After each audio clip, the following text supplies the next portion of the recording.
Olá pessoal, tudo bem com vocês? Vamos continuar os nossos estudos do Revisa Enem. Tá aqui, ó, pessoal que tem esse material aí que recebeu na escola em 2018. Tem muitos alunos no segundo ano, que era no segundo ano, primeiro ano na época, que receberam esse material. Quem não recebeu esse material, eu disponibilizei, tá lá no Classroom, também disponibilizei nas turmas do terceiro ano, tá lá no grupo do WhatsApp, terceiro ano da manhã e terceiro ano da noite, e os ciclos 6, né, que é o pessoal que é equivalente ao terceiro ano e que vão estar também fazendo o Enem este ano. Tem muita gente que não quer fazer o Enem, mas eu incentivo vocês, pessoal, a estudarem. Mesmo eu fiz uma pesquisa com vocês, né? Vocês responderam, eu já agradeço a todos que responderam. Foram 26 alunos que deram retorno lá na pesquisa, perguntando justamente sobre essas aulas, se gostariam de continuar assistindo, se acham importante. Só teve duas que disseram que não, porque não iria fazer. Mas eu quero dizer para vocês que mesmo que você não vá fazer o Enem, é importante você revisar para que quando você saia do ensino médio, você não entre naquela estatística infeliz que nós temos, que é do analfabetismo funcional. A gente tem, em média, infelizmente, 80% dos alunos que saem do ensino médio, eles não atingem a meta ou a média de conhecimentos necessários para um aluno que conclui o ensino médio. Né? E aí, na maioria das vezes, se torna um analfabeto funcional. O que é isso? Ele sabe ler, mas não consegue interpretar, não consegue entender o que se passa ali naquela leitura que ele faz. Ele consegue ver o que está se passando no mundo, consegue assistir um jornal, a um filme, uma novela, algo desse tipo aí, mas não consegue entender a ideia que está sendo trabalhada ali, que está sendo discutida ali, que está sendo pensada ali. Então, mesmo que você não vá fazer o Enem, mas você tem um compromisso de quando sair do ensino médio, você ter esse conhecimento mínimo, né? Da sociologia, da filosofia, da história, até mesmo porque quando nós estudamos, nós não estamos especificando apenas uma disciplina, porque como vocês percebem, nós temos vivido momentos na história de mudança da educação, história da educação, né, para ficar mais claro. E essas mudanças implicam um conhecimento global, não um conhecimento mais de uma coisa apenas, você ser específico em uma coisa, mas você conhecer globalmente. Vocês de terceiro ano estão saindo já, não vão pegar essa reforma do novo ensino médio, mas a Paraíba está discutindo nesse exato momento, já existe documentos que estão apenas reforçando, né, essas discussões. Muito em breve, no próximo ano talvez não, mas até 2022 no máximo, 2020, no final de 2021, 2022, a gente vai ter implantado na Paraíba um novo ensino médio, que é o ensino médio mais pensado dessa forma global, onde você não vai perceber muito bem essa diferença entre filosofia, sociologia, história e geografia. Não. Você vai ter um conhecimento global, as disciplinas serão trabalhadas por áreas do conhecimento. Né? O aluno tendo a oportunidade, inclusive, de se identificar com uma determinada área e de aprofundar os seus estudos na parte final do ensino médio, nesta área que ele tem mais afinidade. Então, conhecimento do todo. Vocês vão perceber também nas provas do Enem a necessidade disso aí, de você conhecer como um todo as questões e não apenas determinadas disciplinas, né? Eu quero compartilhar com vocês então, eu vou colocar aqui na tela, eu vou fazer a leitura aqui no livro, porque fica mais fácil para mim a leitura, mas vocês acompanham aí na tela as questões que nós vamos responder hoje. Eu estou propondo pelo menos respondermos 3 questões, se o vídeo não ficar muito extenso, né? Mas vamos lá, essa questão, a questão número 3, você tem essa apostila aí, nós já respondemos a questão número 1, eu selecionei mais algumas desse tema aí da primeira aula, certo? Eu vou disponibilizar também para vocês no formulário do Google a primeira aula, porque quem não assistiu vai assistir, porque esses exercícios estão sendo respondidos de acordo com o conteúdo que foi dado na primeira aula, que eu já dei essa aula para vocês, tá certo? E vocês também têm esse material aí, como vocês podem ver aqui de lado. Aqui de lado vocês podem ver, ó, tá vendo? Aqui você tem o conteúdo resumido e aí você tem na outra parte os exercícios. E nós vamos responder. Eu vou responder essa questão aqui, que foi do ENAD de 2015, e depois nós vamos responder duas questões que já caíram no Enem de 2013, tá certo? Então vamos lá. Deixa eu ler aqui a questão para vocês. Questão número 3. ENAD 2015.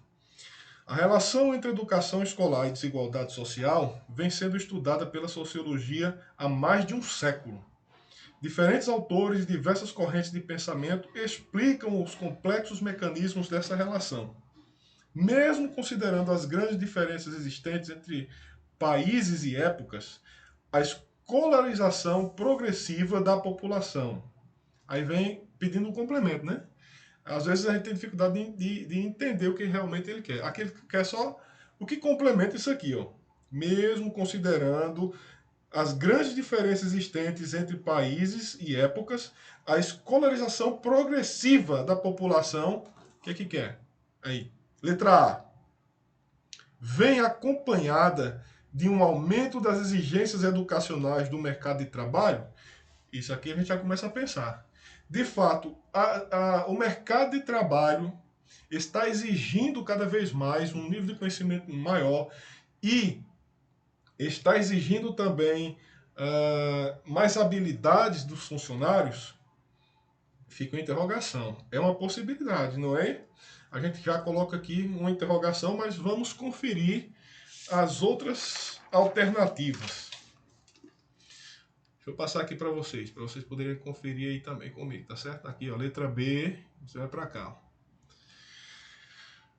Garante empregabilidade compatível com o nível de instrução? Aí não. A gente já tem de cara aqui que está errada essa alternativa. Por quê? Porque o nível de educação que você tem não garante a empregabilidade compatível com o nível de instrução. Isso quer dizer, uma pessoa que tem nível superior, por exemplo, até mestrado e doutorado, não tem garantido que quando ele terminar um doutorado ele vai ganhar um salário equivalente, condizente com o nível de educação que ele tem. Existem, inclusive, muitos doutores que estão desempregados, né? Embora isso seja muito raro.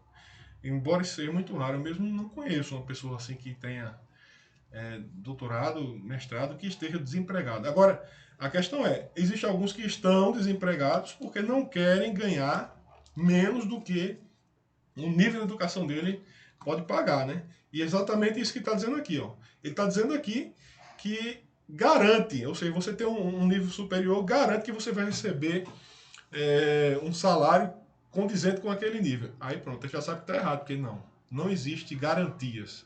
Certo? Você pode ser formado e ter um emprego, mas ganhar menos do que deveria, certo? Essa garantia não existe. Então essa aqui já está errada. A gente fica ainda com a interrogação na letra A, porque tem realmente condições de ser a resposta verdadeira. Depois a gente vai aqui para a letra C. Proporciona acesso ao mercado de trabalho devido à diminuição da competitividade? É óbvio que não. Diminuição da competitividade é o contrário. A gente hoje conseguimos acompanhar através, inclusive, de reportagens que é feita em jornais, quando uma grande empresa abre as portas em determinadas cidades, que oferece lá 300 vagas, as televisões vão lá fazer entrevistas, vão ver, coloca até helicópteros para a gente ver as filas quilométricas que se fazem de pessoas querendo levar um currículo, querendo fazer um cadastro, querendo aquela vaga de emprego, né? Na verdade, a competitividade está cada vez maior. E na atual situação do Brasil, ainda muito mais. Por quê? Porque nós estamos num país aí com quase 14 milhões de desempregados. E olha que não for muito mais, né? Tendo em vista que a gente tem aqueles milhões de brasileiros que são invisíveis. A gente teve uma noção dessa invisibilidade deles agora nessa campanha que foi feita para o cadastro desse auxílio emergencial, né? Então a gente viu ali que os milhões de brasileiros que estavam, vamos dizer assim, sumidos, vamos dizer assim, dos mapas do governo, que não eram vistos pelo governo, eram muitos. Né? O próprio governo se surpreendeu com o número de brasileiros que ele pensava que era bem menos do que o que de fato precisava. Mas vamos lá. Então essa daqui também está errada, porque não diminui de forma nenhuma. A competitividade cada vez mais aumenta. São todos os anos milhares de pessoas que se formam nas universidades e outros milhares que terminam o ensino médio e, portanto, estão no mercado de trabalho. Letra D. Está relacionada às crises econômicas e favorece o desemprego? Pronto, aqui é um contraste também, né, com a letra B. A D é um contraste com a B. Olha, se ela não garante, se os estudos não garantem, se a educação não garante que você vai receber um salário de acordo com o nível de estudo que você tem, mas também ela não favorece o desemprego, né, gente? Ela não favorece o desemprego, obviamente. Quanto mais educação o povo tem, mais emprego ele vai ter, né? Porque está mais qualificado para o emprego. E diga-se de passagem, inclusive, a gente reclama muito do desemprego no Brasil, mas por outro lado existe essa deficiência na área da educação. E a gente também tem muito desemprego, mas ao mesmo tempo temos a falta de mão de obra qualificada, né? Tem vários serviços que estão aí precisando ser preenchidos, vagas no mercado que estão precisando ser preenchidas. O que precisa mesmo é de pessoas qualificadas para assumir essas vagas.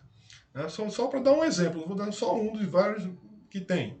Se você entrar no site PCI Concursos, nesse exato momento, você vai olhar lá, está aberto no Brasil, você vai encontrar milhares de vagas, mais de 20 mil, 28 mil, 30 e tantas mil vagas só de concursos públicos que estão abertos em todo o Brasil, certo? Mesmo no período de crise, no período onde o concurso público está sendo pouco requisitado, mas mesmo assim existem milhares de vagas. O que falta? Falta pessoas qualificadas para estudar e passar nas provas do concurso e assumir seus cargos. Então, também está errada essa questão aqui, tá certo?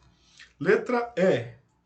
Gera equanimidade entre segmentos sociais e diminuição de conflitos culturais. Errado. Certo? Equanimidade é tornar os segmentos sociais todos iguais. É isso que a educação tem feito? Não. Não existiu na história, não existe e nunca existirá essa igualdade entre todos os segmentos sociais. Né? Como nós vimos em Marx, vai ser sempre uma luta de classe. Sempre vai ter alguém que vai estar lá no topo e alguém que vai estar combatendo, vamos dizer assim, essas ideias, tá certo? E não diminui os conflitos, pelo contrário.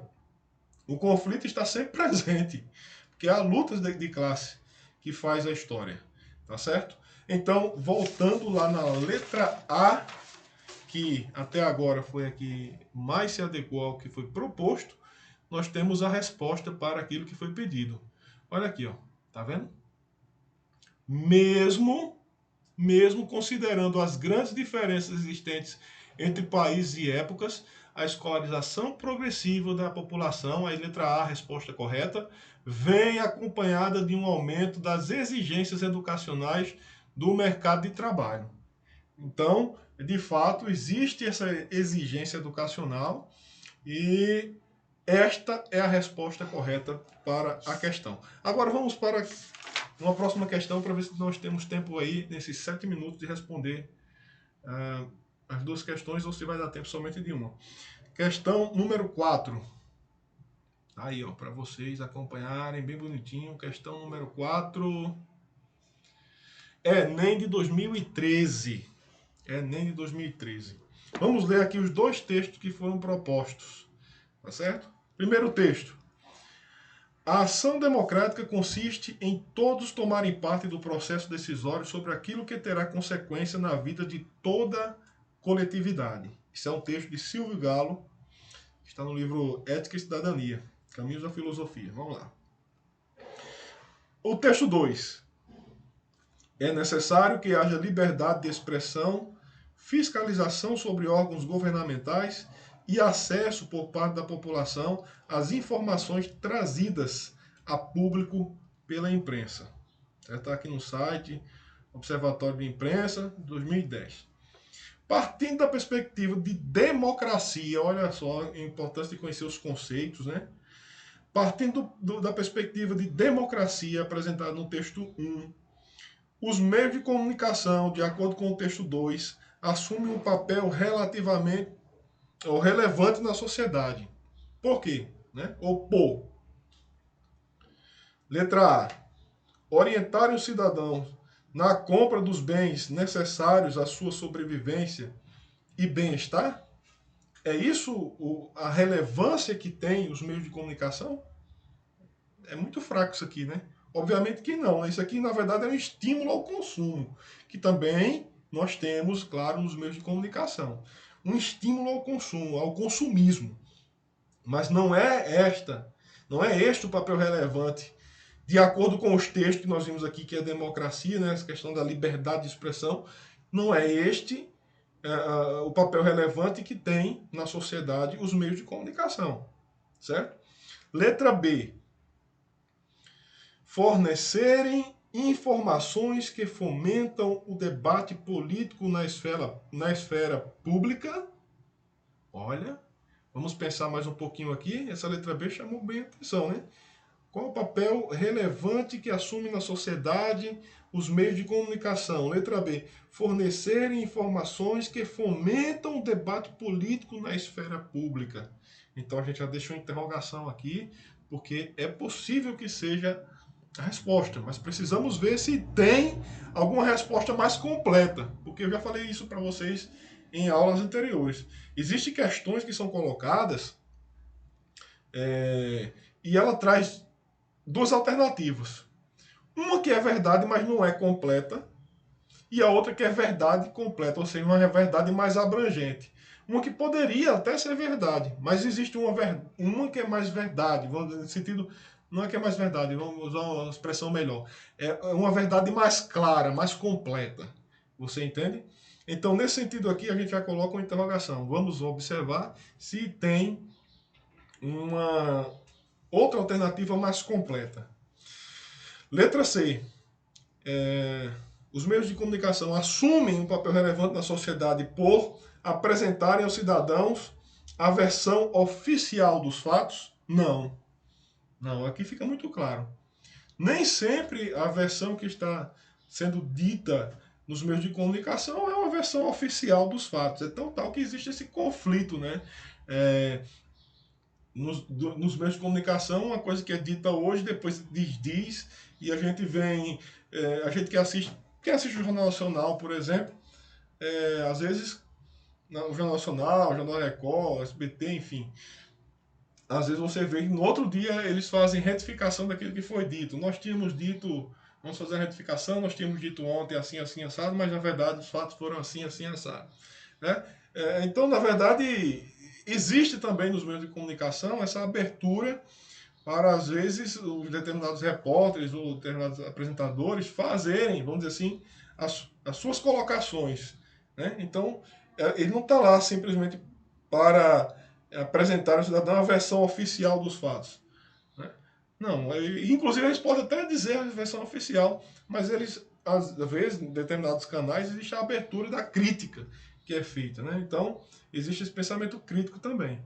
A gente elimina aqui. Letra D. Propiciarem um entretenimento, aspecto relevante para a conscientização política. Olha, o entretenimento faz parte da TV, faz parte dos meios de comunicação, de forma geral. Mas ele não vai despertar, na verdade, uma conscientização política. O entretenimento não vai despertar a conscientização política, né?